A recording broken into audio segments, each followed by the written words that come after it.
Seguramente más de una vez han visto alguna caricatura vieja o un video en internet en donde, de la nada, aparece un personaje animado que tiene una boca humana real en donde se supone que debería haber un dibujo. Cualquiera que vea esto pensaría que no es más que un simple chiste, sin embargo, resulta ser una parte interesante y honestamente algo vergonzosa de la historia de la televisión, una técnica llamada Synchrobox. Para aquellos que no sepan, el Synchrobox es una variante extrema de la animación limitada, tan limitada que más de uno dudaría en llamarlo animación, por lo que podría catalogarse más como una técnica de efectos especiales. El resultado es curiosito, si por curiosito entiendes horripilante. Al ver lo antinatural que luce, uno podría pensar que el genio que lo diseñó quería hacer una especie de parodia, pero no, esta aberración se usó de forma completamente seria y de manera no irónica en varias series animadas de televisión entre finales de los años 50 y mediados de los 60. En este video vamos a profundizar en esta extraña técnica y a conocer su evolución desde las series animadas de bajísimo presupuesto en televisión hasta las series animadas de bajísimo presupuesto en internet. Esto es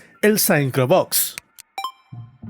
Para entender por qué a alguien le pareció una excelente idea pegarle unos labios a un dibujo, primero hay que entender el panorama económico de la televisión a mediados del siglo XX. A finales de los 40, la televisión estaba conquistando los hogares del mundo y de la noche a la mañana, millones de familias pasaron de tener 17 hijos en promedio a tener solo 5, por el simple hecho de que procrear ya no era tan divertido como estar completamente hipnotizado por una caja brillante durante gran parte del día. Con esto, la demanda de contenido creció a una velocidad nunca antes vista. Las cadenas necesitaban programas, muchos programas, y los necesitaban para ayer. Por esa razón, cualquier producción que llevaran a cabo tenía que cumplir con 3 cosas: que el contenido fuera rápido de hacer, que requiriera el mínimo esfuerzo humano y que costara lo mismo que una Coca-Cola y una palmadita en la espalda. El detalle es que nada de eso se podía lograr cuando se trataba de animación. La animación tradicional es exactamente lo opuesto a todo eso. Es lenta, laboriosa y cuesta una buena plata.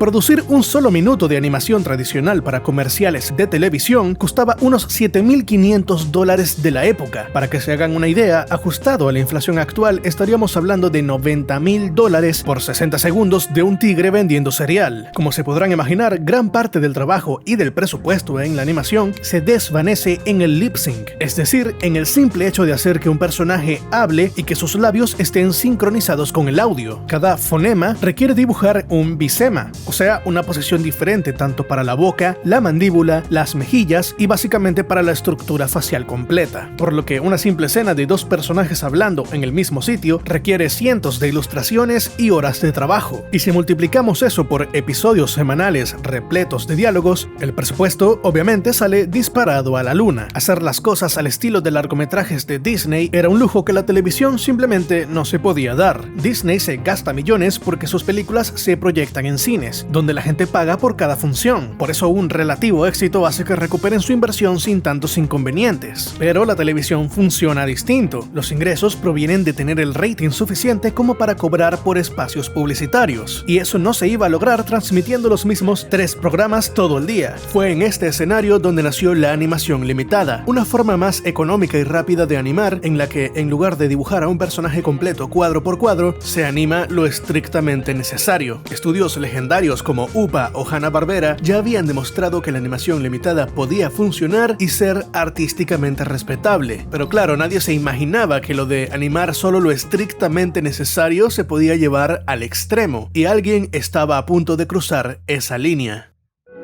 El responsable de una de las mayores atrocidades estéticas de la historia de la televisión no fue un animador, fue un director de fotografía y camarógrafo de televisión llamado Edwin Gillette. Curioso apellido, considerando que su objetivo era recortar presupuestos.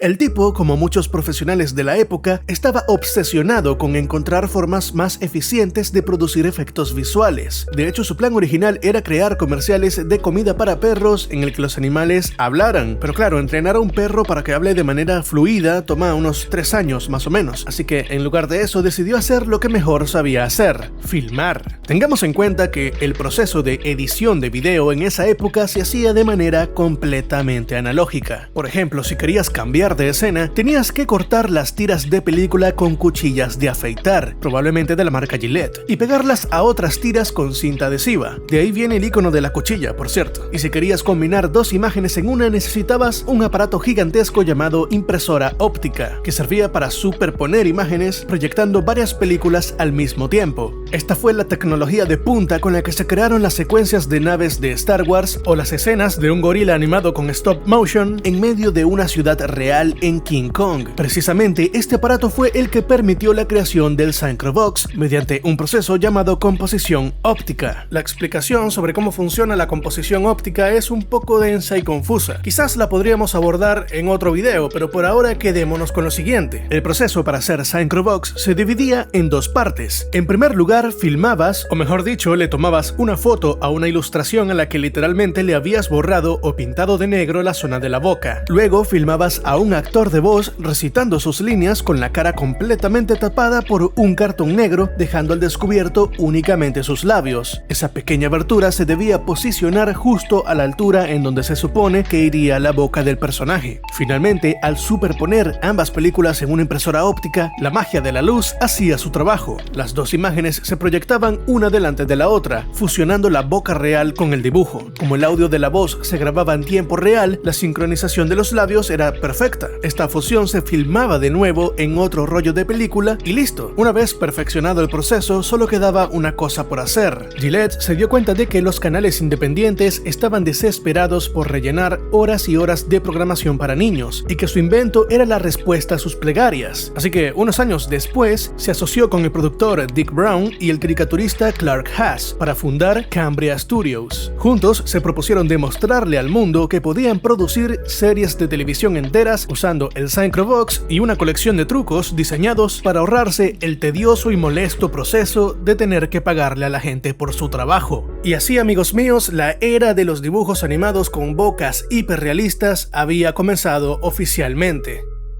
En 1959, Cambria Studios estrenó Clutch Cargo, la primera serie de televisión producida íntegramente con la técnica del Syncrovox. La serie narra las aventuras de Clutch Cargo, un piloto de aviación con barbilla cuadrada y nombre de desodorante, acompañado de su joven compañero Spinner y su perro Paddlefoot, quienes se embarcaban en misiones de alto riesgo alrededor del mundo. El estilo visual fue obra del ya mencionado Clark Haas, un dibujante que venía del mundo de las tiras cómicas y que sería el encargado de llevar esas viñetas estáticas a la televisión. Para ahorrar hasta el último centavo, los personajes permanecían completamente inmóviles, modificando cuando mucho la expresión de sus ojos. Pero la tacañería de Cambria Studios no se detuvo ahí, sino que crearon un catálogo de trucos que harían que la animación de South Park parezca hecha por Pixar. Por ejemplo, si un personaje tenía que correr o caminar, en lugar de animar sus piernas, lo encuadraban de la cintura para arriba y simplemente lo movían de un lado a otro. Para efectos como explosiones o humo, ponían humo de cigarrillo real frente al lente, e incluso llegaron a usar globos de fiesta para hacer algo que todavía no termino de entender qué es. Todo esto mientras el único elemento que se movía con absoluta fluidez en la pantalla eran los labios de los actores de voz. El efecto era y sigue siendo algo bizarro. De hecho, la serie fue ridiculizada en su momento por su falta de animación real, pero a pesar de eso, la fórmula funcionó a nivel comercial. Se produjeron 52 episodios y tuvo un éxito bastante aceptable, considerando que costaba lo mismo que un almuerzo,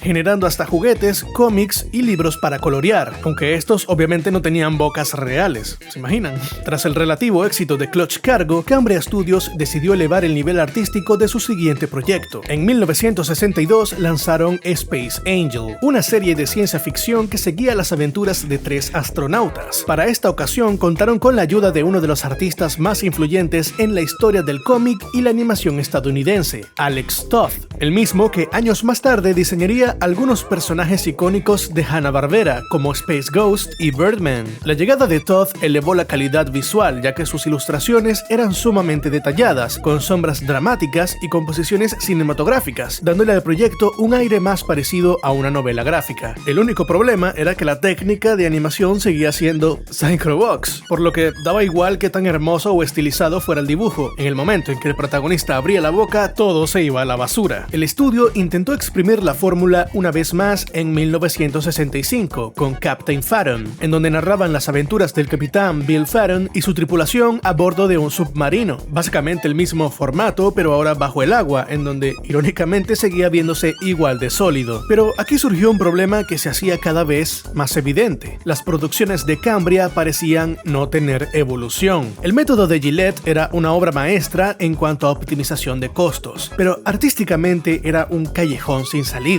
por lo que incluso para un estudio cuyo modelo de negocios era la tacañería, la técnica alcanzó su límite. Esto se nota en su cuarta y última producción, también de 1965, The New Three Stooges. En esta serie decidieron abandonar por completo el Synchrovox y adoptar una animación limitada más tradicional que se complementaban con escenas live action de los actores reales. Lamentablemente para Cambria Studios ya era demasiado tarde. A mediados de los 60 era imposible competir contra los reyes de la animación limitada, es decir, Hanna-Barbera, quienes con los Picapiedras y los Supersónicos demostraron que se podía ahorrar dinero sin necesidad de traumar a la gente. Con esto, Cambria Studios cerró sus puertas a principios de los 70 y el Synchrovox como técnica de animación se desvaneció por completo.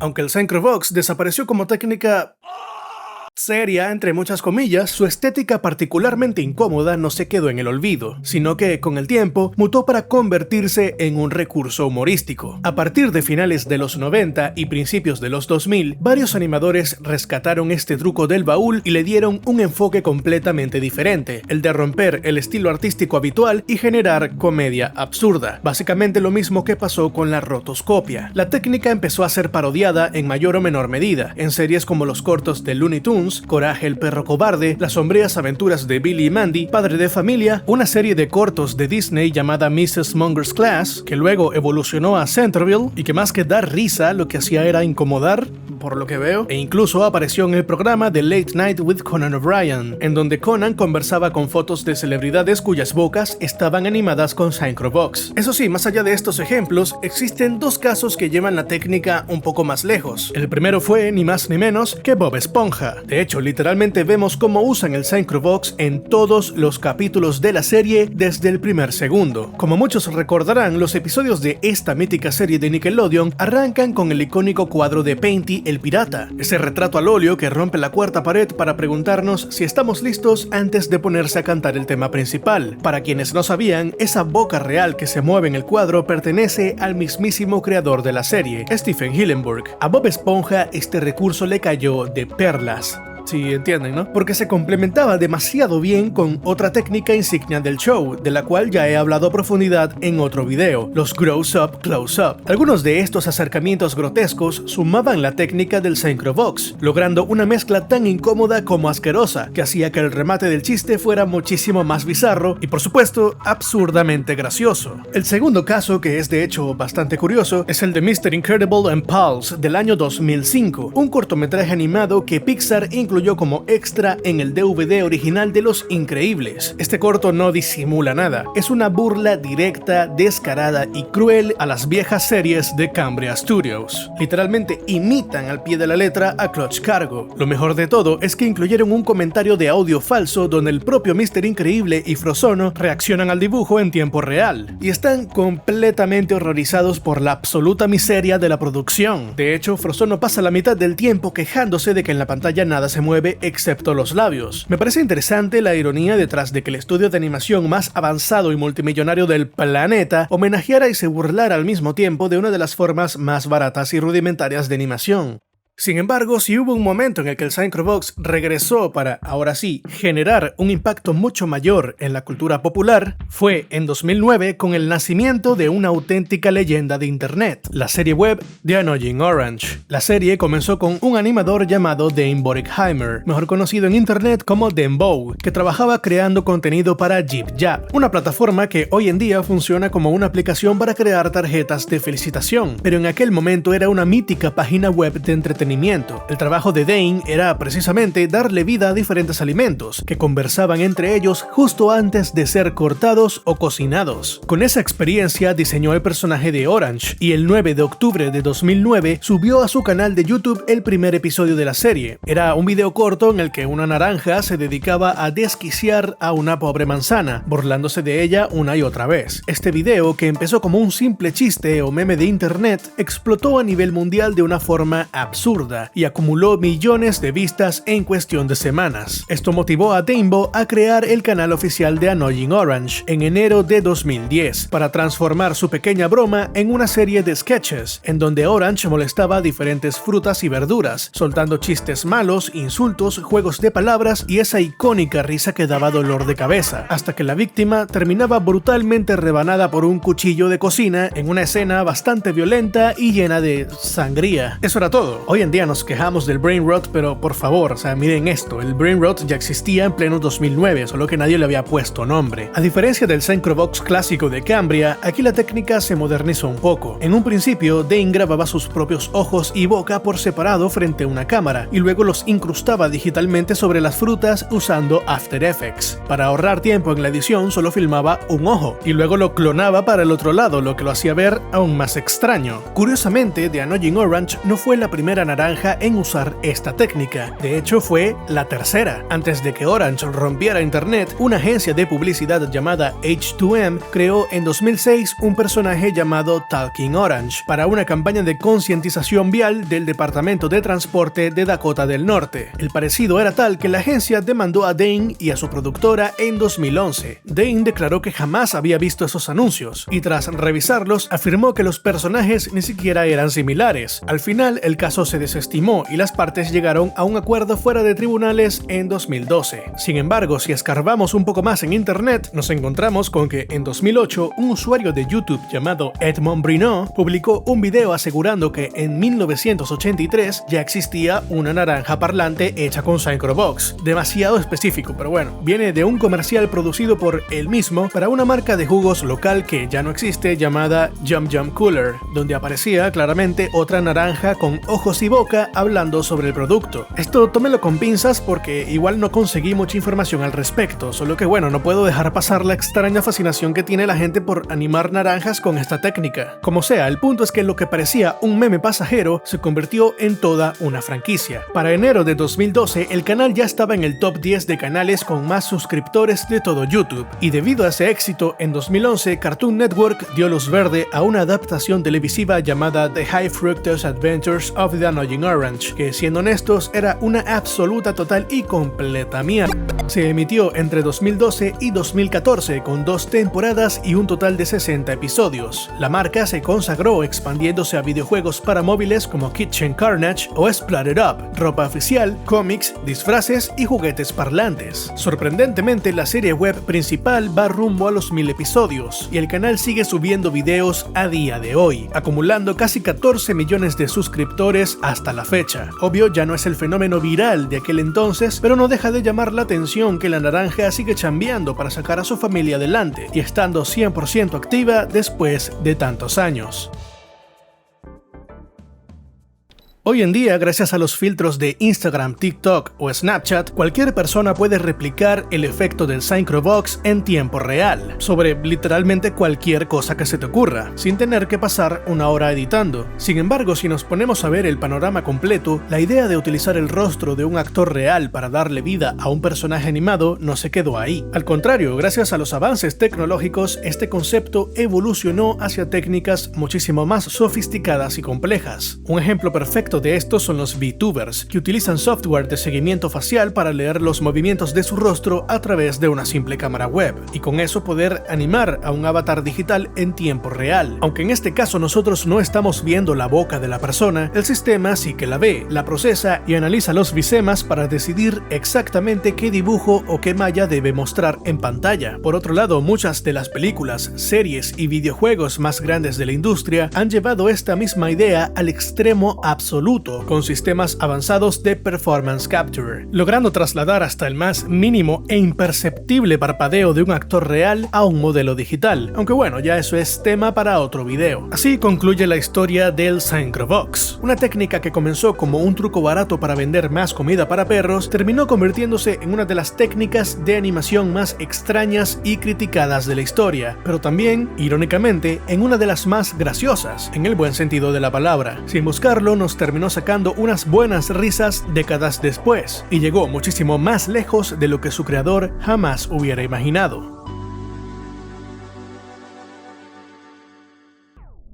Si te gustó este video, de seguro te interesa conocer los Grows Up Close Up, esos acercamientos asquerosos que veíamos en series animadas como Ren y Stimpy o Bob Esponja. En ese caso te recomiendo este otro video que tienes en pantalla. Muchas gracias a los miembros de Patreon por todo el apoyo y a ti por llegar hasta aquí. Les mando un gran abrazo y sin más que añadir, nos vemos en el siguiente video.